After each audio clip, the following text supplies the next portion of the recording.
One go. Hello guys, how are we all doing? Welcome back to yet another video, folks. Today we are predicting Premier League Week 21 predictions and also plus my plans for 2026. So, my plans for 2026. So much to look forward to, folks. We've got a busy Premier League football, of course, on Tuesday, Wednesday and Thursday, of course, including a big game on Thursday, Arsenal versus Liverpool at the Emirates Stadium. Right, and plus my plans for 2026. Before you get into YouTube channel, please hit the subscribe button. Right, first up tonight, West Ham versus Nottingham Forest. Two struggling sides meet in London on Tuesday tonight as West Ham hosts Nuno Espirito Santo's former employees, Nottingham Forest. West Ham hit a new low on Saturday, losing 3-0 to the previously winless Wolves in what was an abject display from the Hammers, but having picked up just 1 point from their last 5 games. Nuno Espirito Santo is a man under the several pressure right now, and morale is clearly very low in the camp. Nuno now takes on the side he formerly managed with Nottingham Forest. Likewise at the low ebb. Sean Dyche's men have lost their last 4 fixtures, most recently 3-1 against Aston Villa, as they sit just 4 points ahead of 18th place West Ham in the table. But this is a potential 6-pointer in the relegation zone, with both sides desperate to pick up points here. Neither defence is convincing at the moment, so both teams could well get on the score sheet as they push for a vital 3 points. But I'm going for Nottingham Forest to win 2-1. Second matchup, Bournemouth. On to Wednesday tomorrow. Bournemouth's winless run now stands at 11 games as they prepare to welcome Thomas Frank's Tottenham Hotspur to the Vitality Stadium on Wednesday. Although there were some positives from their 3-2 defeat to league leaders Arsenal on Saturday, though, the result ultimately meant that the Cherries have now failed to win any of their last 11 games. They'll be quietly confident of ending that run, though, as they faced off against the Tottenham side, who themselves are lacking in confidence right now. Thomas Frank's men had to settle for a draw against promoted side Sunderland on Sunday. Not for the first time this season, but looked lacking in ideas for the final third. But despite their long winless run, Bournemouth are still scoring goals in what would be Anton Semenyo's final game for Bournemouth before seemingly invincible move to Man City. We are backing the Cherries to pyre the misery on Frank. But I'm going for a 1-1 draw. Right.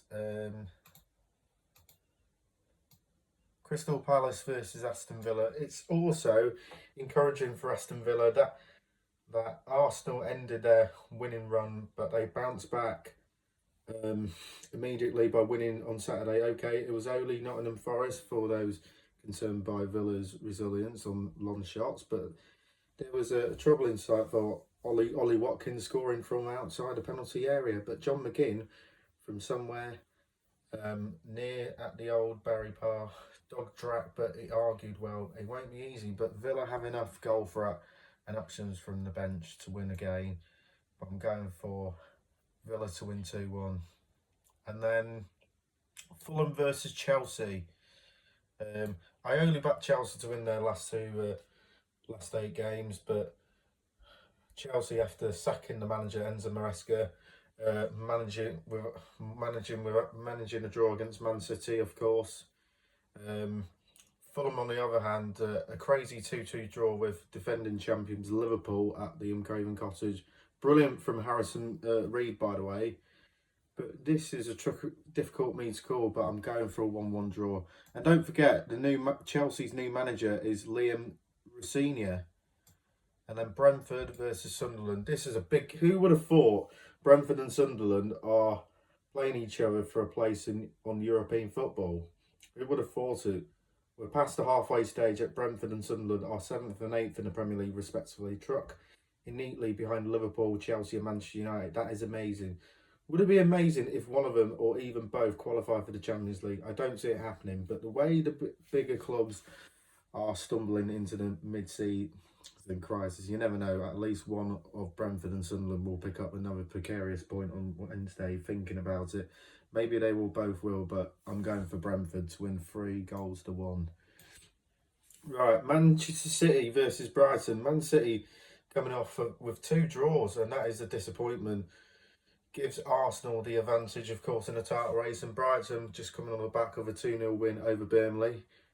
But I still think Man City will go back to winning ways, and to keep the pressure on Arsenal, I'm going for Man City to win 3-1. And then not Everton versus Wolves. Where did that performance come from? From Wolves, anyway, under Rob Edwards. 3-0 thrashing over West Ham. That, who could have predicted that? No one saw that coming. And Everton lost to Brentford 4-2. I think they will bounce back, but I've got a sneaky feeling that Wolves will cause an upset. I'm going for Wolves to win 2-1. And then Burnley versus Manchester United. Manchester United have sacked Ruben Amorim yesterday, and yet, despite everything, despite winning just 15 of his 47 Premier League games in charge, they are only 3 points off Liverpool in 4th.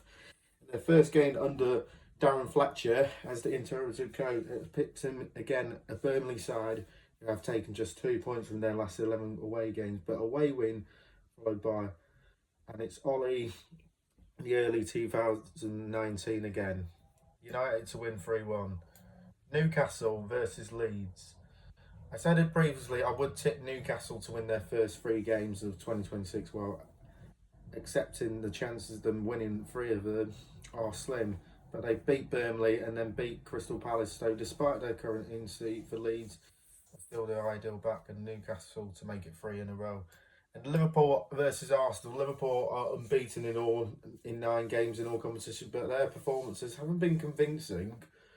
But we will be dangerous. But we were some positive elements in their 2-2 draw at Fulham on Sunday. But overall, they look jaded physically and mentally, but in the circumstances. Trip to Arsenal seems like a last thing they need. When it comes to players who are firing and raring to go, Mikel Arteta almost spoiled for choice. Having rotated some of his squad successfully at Bournemouth, Weber's about various weaknesses in Liverpool's squad have been laid. I could see Arsenal winning in a tight game to win it 2-1. That's my predictions for Premier League Week 21. Right, 10 things I want to do in the new year. I did it in Regrow Together as well earlier in the morning. The new year is here, and hopefully it will be amazing. What are your plans, and what 10 things you would most like to do to make sure this is a great year for them here, and display them so you can tick them off as you do them throughout the year? So number 1, I want to go to Ali Pali by the end of 2026. So that is my target, to probably go to Ali Pali to the World Championships again, probably with my girlfriend and my friends and family. I would like to go to Disneyland Paris in the summer. That's my plans, of course. I want to do some volunteering, like somewhere like in the charity shop, Greenwich and Bexley Hospice, of course.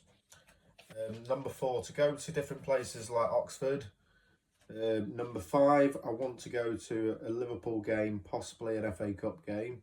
Who knows? Hopefully, why not? Number 6, go to the gym more often. Number 7, go karting. Number 8, I want to go to Blackpool again. Number 9, I want to get a girlfriend and to go for a date. That'd be nice. And number 10, I'm hoping to get a job. Right, that's my things and my hopes and wishes in 2026. To pass my qualification for motor vehicles, I wish my family in good health in 2026, and to be on the right place of mind. So this is the 2026 World Cup FIFA FA Cup, of course. So I'm hoping England will win the England will win the World Cup. Fingers crossed. And for the celebrate 2026 in the new year. So that's my video then. Leave on the comments below. Keep supporting the channel. Like, comment and subscribe. We'll see you in the next one. Bye.